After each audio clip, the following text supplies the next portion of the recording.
سلامونه د سبا نیوز ګرانو لیدونکو د نن ورځې تازه او مهمو خبرونو ته ښه راغلی.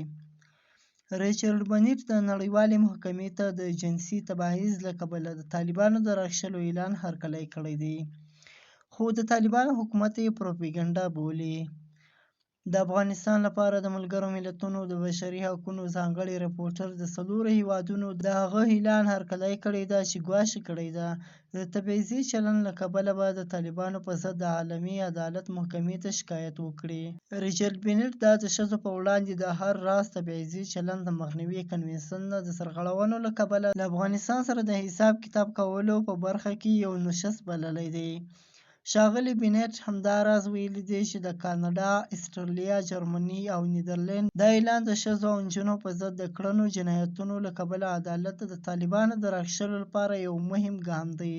ښاغلي بنیټ په خپل ایکس پاڼه باندې لیکلي دي، په نورو هیوادونو هم غږ کړی دی چې د دغه نوښت ملاتړ وکړي او د هغوی د تګلارې په اړه یو څرګند پیغام واستوي چې نور د طالبانو جنسیتي جبر او ځپل د منلو وړ نه دي.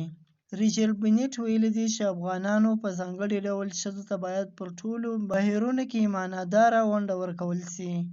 د یادولو ده چې د کاناډا، استرالیا، جرمني او نیدرلندز هیوادونو ویلي دي په پام کې لري چې د جنسیتي تبعیض له امله د طالبانو په ضد د نړیوال عدالت محکمې ته شکایت وکړي.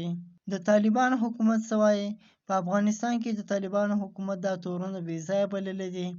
د طالبانو حکومت ویاند مرستیال حمدالله فطرت په خپل ایکس پاڼه باندې لیکلي دي چې په دغه هیواد کې بشري حقونه خوندي دي او له هیڅ چا سره هم تبعیضي چلند نه کیږي.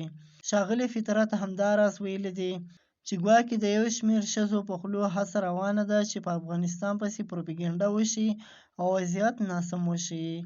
د کاناډا، استرالیا، جرمني او نیدرلند د بهرنیو چارو وزیرانو چې نیویارک کې یوې خبري ناستې ته دا اعلان کړی ده، ویلي دي چمتو دي لومړی د جنسیتي تبعیض پای ته رسولو لپاره د طالبانو له حکومت سره خبرې وکړي. دا و د نن ورځې تازه او مهم خبرونه. سبا نیوز سبسکرایب کړئ او له نورو ملګرو سره یې هم شیر کړئ.